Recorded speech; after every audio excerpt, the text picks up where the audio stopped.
नमस्कार, आप देख रहे हैं न्यूज 24। मैं हूं रवि ठाकुर और आज हम बात करेंगे संजीवनी बूटी की।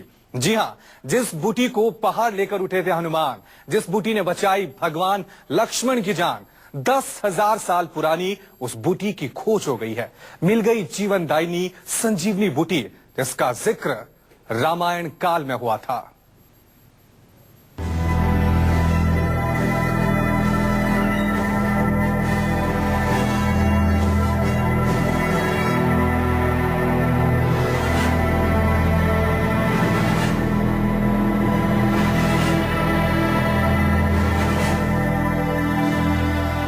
आज से 10,000 साल पहले जिस बूटी ने बचाई थी लक्ष्मण की जान, में जो बूटी निर्जीव को जीवित कर देती थी, वो बूटी आज भी धरती पर मौजूद है। संजीवनी, इंसान को जीवन दान देने वाली बूटी।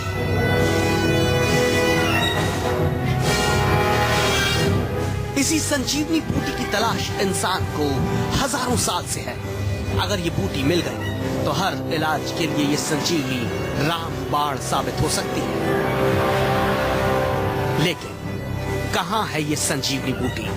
कहां है वो पहाड़ जिस पर उगती है संजीवनी बूटी? क्या आज भी इस संजीवनी से इंसान को मिल सकता है जीवन? आज न्यूज 24 आपको बताएगा आखिर कहां मौजूद है जीवन दान देने वाली ये संजीवनी बूटी। कहां मिलेगी प्राण बचाने वाली ये बूटी? कहां मौजूद है वो पहाड़ जिस पर खोजी जा रही है 10,000 साल पुरानी ये संजीवनी बूटी? माना जाता है कि संजीवनी वो जड़ी बूटी है जिससे किसी के भी प्राण बचाए जा सकते हैं। किसी भी गंभीर बीमारी का इलाज है संजीवनी बूटी। रामायण में संजीवनी बूटी का जिक्र है, जिसे लाकर हनुमान ने लक्ष्मण की जान बचाई थी। वैज्ञानिक मानते हैं कि ये संजीवनी कलयुग में भी है, लेकिन इसकी खोज आज तक नहीं की जा सकी है। लेकिन अब इस संजीवनी का सुराग मिल गया है।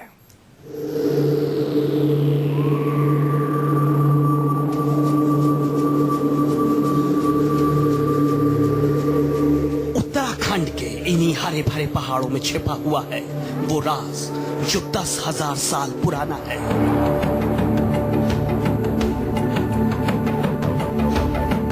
जिस रहस्य को खोजने के लिए कई बार कोशिशें हुई, लेकिन आज तक उससे पर्दा नहीं उठा, जो कलयुग में वैज्ञानिकों के लिए अब भी एक बड़ी पहेली बना हुआ है।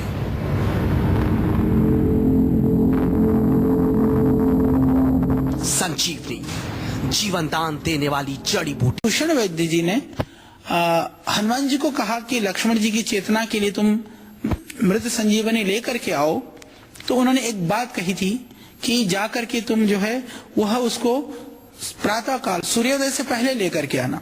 ये एक रहस्य की बात है। इसका मतलब यह है कि जो उसका जो एक्टिव कंपाउंड है, तत्व है, वो सूर्योदय से पहले ही ज्यादा एक्टिव होता है या क्रियाशील रहता है या लाभकारी होता है। इसीलिए उनको रात को ही लेकर के आना पड़ा।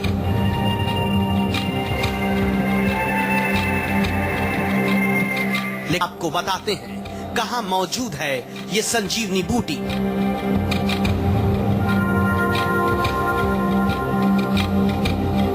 ये संजीवनी बूटी है इन पहाड़ों में, उत्तराखंड के इन पहाड़ों में कहीं छिपी है ऐसी बूटी जो 100 जानलेवा बीमारियों का एक इलाज है। कहा जाता है कि संजीवनी बूटी से कई घातक बीमारियों को ठीक किया जा सकता है। लक्ष्मण जी जो है मूर्छित हुए थे और हनुमान जी ने इन्हीं पहाड़ियों में आकर संजीवनी को ढूंढने का प्रयास किया था और उस संजीवनी बूटी ने निश्चित रूप से जहां लक्ष्मण जी को मूर्छित होने से ठीक करने में सहयोग दिया, तो स्वाभाविक रूप से इस प्रकार की प्रजातियां, जड़ी बूटियां यहाँ पर भरपूर मात्रा में। कलयुग में इसकी पहचान आज तक नहीं की जा सकी, लेकिन अब इसकी पहचान भी होगी और इसे दुनिया के सामने भी लाया जाएगा। अधीर यादव, देहरादून, न्यूज 24। जिस संजीवनी बूटी की खोज पवन पुत्र हनुमान ने की थी, उसी संजीवनी बूटी को खोजने के लिए उत्तराखंड सरकार का स्वास्थ्य महकमा जल्द निकल रहा है। स्वास्थ्य विभाग उत्तराखंड में ऊपरी इलाकों के पर्वत पर संजीवनी समेत कई ऐसी जड़ी बूटी खोजेगा जो दुर्लभ हो चुकी हैं और इलाज के लिए रामबाण साबित हो सकती हैं। उसके लिए रावत सरकार ने केंद्र से मदद की गुहार भी लगाई है।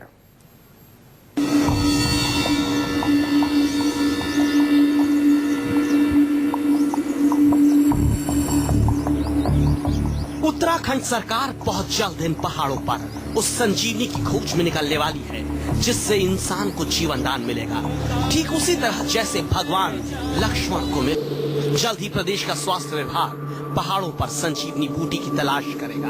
उत्तराखंड सरकार ने संजीवनी की खोज के लिए केंद्र की मदद मांगी है। स्वास्थ्य मंत्रालय के मुताबिक उत्तराखंड के इन पहाड़ों पर कई दुर्लभ जड़ी बूटियां हैं जिनके महत्व को देखते हुए संरक्षण दिए जाने की जरूरत है। केंद्र सरकार को चाहिए कि इन तमाम प्रजातियों के संवर्धन के लिए, इनके संरक्षण के लिए, इनके शोध कार्य के लिए एक शोध का वृहद और व्यापक यहाँ पर कार्रवाई करने के लिए राज्य सरकार को मदद करनी चाहिए। पहाड़ों और जड़ी बूटी के जानकार मानते हैं कि उत्तराखंड के जंगलों में कई ऐसी जड़ी बूटियां हैं जिनकी उपयोगिता पर मेडिकल साइंस भी मुहर लगा चुकी है। तो संजीवनी कोई मरे हुए को जीवित करने की नहीं, अपितु जो चोट से, घाव से या किसी तरह से आघात पहुंचने से जो मूर्छा पे हैं, उन लोगों को उस मूर्छा से बाहर निकलने में निश्चित रूप से बहुत कारगर हो सकती है। और अभी भी हम काम कर करके डिमेंशिया के या जिनके मेमोरी लॉस वाले लोग हैं, जो बहुत तरह के कोमा में पड़े हुए हैं चोट आदि लगने से, या जिनके स्मृति भ्रंश से बहुत सारी बीमारी हो रखी है, उस तरह के सभी लोगों को इसको अनुसंधान करके हम लाभ पहुंचा सकते हैं। इसमें कोई संशय नहीं है। ये सरकार सबसे पहले इसी इलाके से अपनी खोज शुरू करेगी। हाल ही में केंद्र के साथ राज्यों के आयुष मंत्रियों की बैठक हुई। बैठक में जड़ी बूटियों पर चर्चा हुई। राज्यों ने जड़ी बूटियों को संरक्षित करने और उनके औषधीय महत्व पर शोध का अनुरोध किया, केंद्र से मदद मांगी। यहाँ पर आपके पास पूरा अकूत भंडारण है, जहाँ पर आपके पास अपार संपदा है, तो उस क्षेत्र को अगर विकसित किया जा सकता है आयुर्वेद के बारे में, तो निश्चित रूप से पूरे देश को इसका लाभ होगा। बजाय कि हम किसी और जगह नए तरीके से औषधीय प्लांट्स को विकसित करें जहां पर ऑलरेडी हमारे पास स्थान भी है। हालांकि जड़ी बूटियों पर शोध योग गुरु स्वामी रामदेव की संस्था बहुत पहले से कर रही है। साथ ही कई बार रामदेव भी संजीवनी से लेकर कई दुर्लभ जड़ी बूटी खोजने का दावा कर चुके हैं। वह 4 तरह की हैं: मृत संजीवनी, विशल्यकरणी, संधानकरणी, सुवर्णकरणी। सुवर्णकरणी वह है जो त्वचा की सुंदरता को बढ़ाए, और संधानकरणी वह है जो घाव आदि को भरे, विशल्यकरणी वह है जो घाव को निकाले, मृत संजीवनी वह है जो मूर्छा से बाहर निकाले। इस तरह से जो 4 औषधियों का समूह को मिला करके संजीवनी कहा जाता है। इसका वर्णन रामायण में है। कहा जाता है कि संजीवनी का पौधा उत्तराखंड, सिक्किम, तिब्बत और नेपाल के पहाड़ों पर पाया जाता है।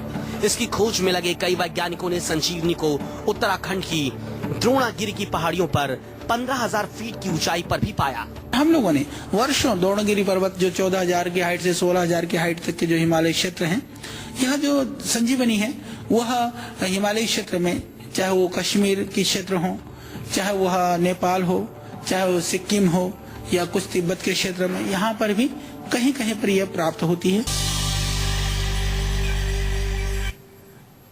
ब्रेक के बाद आपका एक बार फिर स्वागत है। संजीवनी बूटी को वैज्ञानिक नाम सेलाजिनेला ब्रोपटेरिस से भी जाना जाता है। वैज्ञानिक इस पर शोध कर रहे हैं, लेकिन अब तक इसकी पुष्टि नहीं हो पाई है कि ये वही संजीवनी है जिसका वर्णन रामायण में मिलता है। संजीवनी बूटी की कई खासियतें हैं।